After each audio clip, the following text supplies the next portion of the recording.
Hello and welcome. नमस्कार दोस्तों, मैं आपका दोस्त संजीव चौहान लेकर आ चुका हूं अपने पॉल चैनल पर। आज जो विशेष टॉपिक है वो है छठ पूजा। और छठ पूजा में हम जो धमाधम करते हैं, आज इसी के बारे में चर्चा करेंगे। छठ पूजा के इतिहास के बारे में चर्चा करेंगे। इसकी शुरुआत कब हुई है, उसको करने वाले कौन कौन से महान वो लोग थे, उन सभी लोगों के बारे में चर्चा करेंगे। और छठ पूजा में हमें किन किन चीज़ों की जरूरत पड़ती है, उन सभी विषयों पर चर्चा करेंगे। छठ पूजा कितने दिनों तक चलता है, छठ पूजा में गंगा जी के महत्व क्यों ज्यादा है, ये सारी बातों पर हम चर्चा करेंगे।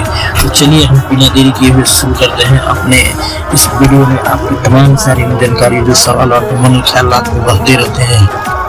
छठ पूजा कब से हो रहा है, इस बात का इतिहास और प्रमाण हमें ग्रंथों के अनुसार सबसे पहले रामायण में मिलता है। रामायण काल से ही इस पूजा को व्रत को करने की प्रथा है। सर्वप्रथम भगवान राम और सीता मैया के द्वारा इस व्रत को शुरू करने का प्रमाण मिलता है। बात ये तब की है जब हमारे भगवान राम लंका विजय के बाद वनवास समाप्ति के बाद अयोध्या आने के क्रम में जिस दिन ये अयोध्या आए थे, उस दिन अयोध्या को पूरे दीपक से इस तरह सजाया गया था कि मानो दिवाली उसी दिन से शुरू हो गई थी। और तब से आज तक ये दिवाली की परंपरा दीप जलाकर दीपावली होती है।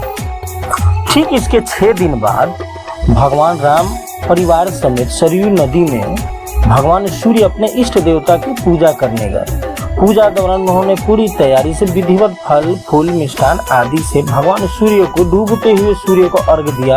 और ठीक उसके अगले दिन सुबह में उगते हुए सूर्य को उन्होंने विधिवत पूजा की परिवार समेत माता सीता के साथ। और इस तरह भगवान राम ने सूर्य देव की पूजा करने के बाद छठ पूर्व जो पूजा की गई थी, ये दीपावली यानी जिस दिन भगवान राम आए थे उससे छठे दिन कार्तिक मास में शुक्ल पक्ष के षष्ठी को दिन किया गया था। तो इसलिए इसे षष्ठी सूर्य भी कहा जाता है। तो इस दिन से ये धारणा बनी पूरे जनमानस में कि जब हमारे भगवान राम कर रहे हैं तो जनता में तो स्वतः ही इसका विस्तार और प्रचार होना था। उस दिन से ये व्रत होने लगा। और दूसरा प्रमाण मिलता है आपको मान्यता अनुसार, ये बात महाभारत काल की है। किंदम ऋषि की हत्या के प्रायश्चित करने के लिए महाराज पांडु महाभारत काल में अपनी पत्नी कुंती के साथ जंगल में भटक रहे थे। तब उन दिनों उन्हें पुत्र प्राप्ति की इच्छा हुई। वो महारानी संग सरस्वती नदी में भगवान सूर्य की उपासना करने लगे। इस उपासना के दौरान उन्होंने विधिवत भगवान की पूजा की और उन्हें पुत्र प्राप्ति का वरदान मिला, जिसे उन्हें पुत्र भी हुई। इसलिए संतान प्राप्ति के लिए छठ पूजा का भी बड़ा महत्व है। तब से ये पूजा शुरू हुई थी। रामायण से बहुत पहले की बात उस समय की थी जब राजा प्रियव्रत जो मनु माने गए थे, इन्हें कोई संतान नहीं थी। इस वजह से ये मन ही मन बहुत दुखी रहते थे। एक बार राजा प्रियव्रत ने ऋषि कश्यप से संपर्क किया और उन्हें संतान प्राप्ति के लिए उपाय पूछा। महर्षि ने पुत्रेष्टि यज्ञ करने की सलाह दी। यज्ञ के बाद उनकी पत्नी मालिनी को एक पुत्र तो हुआ, पर यह पुत्र मृत पैदा हुआ था। राजा मृत पुत्र को लेकर रोते बिलखते शमशान पहुंचे और पुत्र विलीन के साथ स्वयं को भी विलीन करने के लिए प्राण त्यागने की कोशिश करने लगे।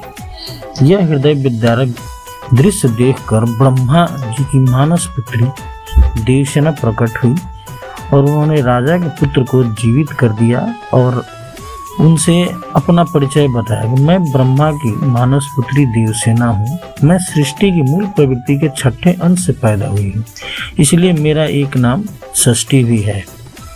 राजन, मेरी धरती पर आप पूजा प्रसार करो। तब से राजा ने ठीक इसी तिथि नक्षत्र में यह व्रत रखने का राजकीय घोषणा कर डाला। धीरे धीरे आम जन खास सब लोगों ने इस व्रत को रखने लगे। ये प्रमाण मिलता है रामायण से। चौथी मान्यता यह भी है कि छठ पर्व के बारे में यह मुख्य रूप से बिहार वासियों का पर्व है। इसके पीछे कारण यह है कि इस पर्व की शुरुआत अंगराज कर्ण से माना जाता है। अंग प्रदेश वर्तमान में भागलपुर को ही कहा जाता है, जो बिहार में स्थित है। अंगराज कर्ण के विषय में कथा है कि वह सूर्य के एक आशीर्वाद स्वरूप माता कुंती को विवाह पूर्व प्राप्त हुए थे। इसीलिए उन्हें सूर्य पुत्र और कुंती पुत्र भी कहा जाता है। कर्ण अपना आराध्य देव सूर्य देव को मानते हैं। अंग देश के राजा कर्ण घंटों नदी में खड़े होकर भगवान सूर्य की पूजा करते थे।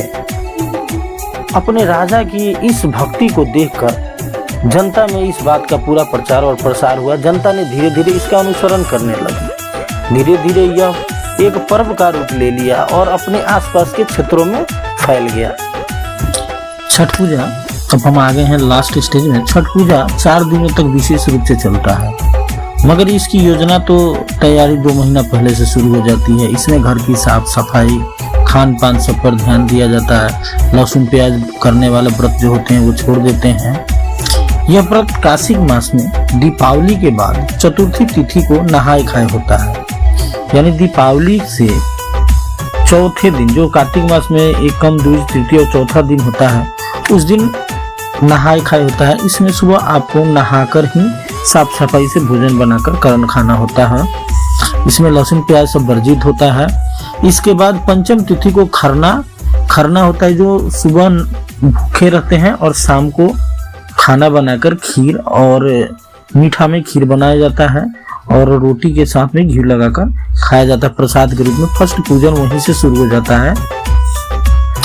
अगले दिन, खरना के बाद अगले दिन षष्ठी, जिसे हम लोग सूर्य षष्ठी कहते हैं, उस दिन महिलाएं अपना व्रत के लिए सब चीज तैयार कर चुकी होती हैं और इस दिन आपको शाम में डूबते हुए सूर्य को पहला अर्घ देना होता है।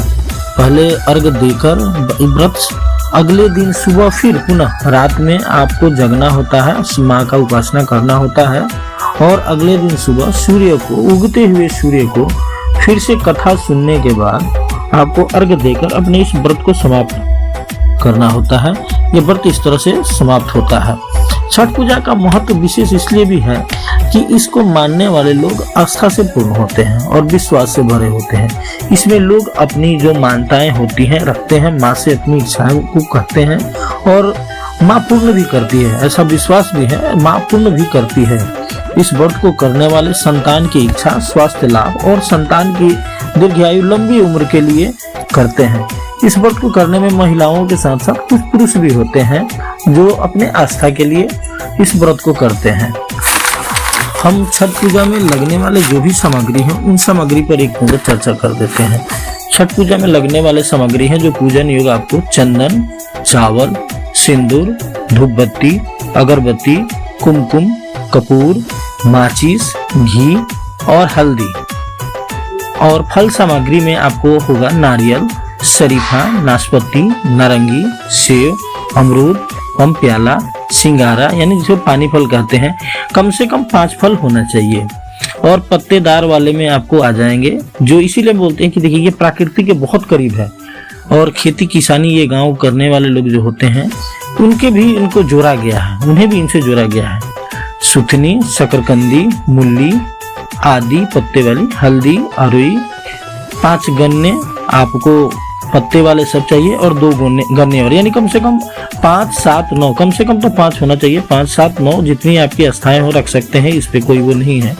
फिर अगला आपको जो सामग्री लगने वाला है वो है कलसूप, छैटी, टोकरी और आइपन का पात, पान का पत्ता और कसैली, ये सब चीज लगने वाले हैं। चना भी लगता है इसमें।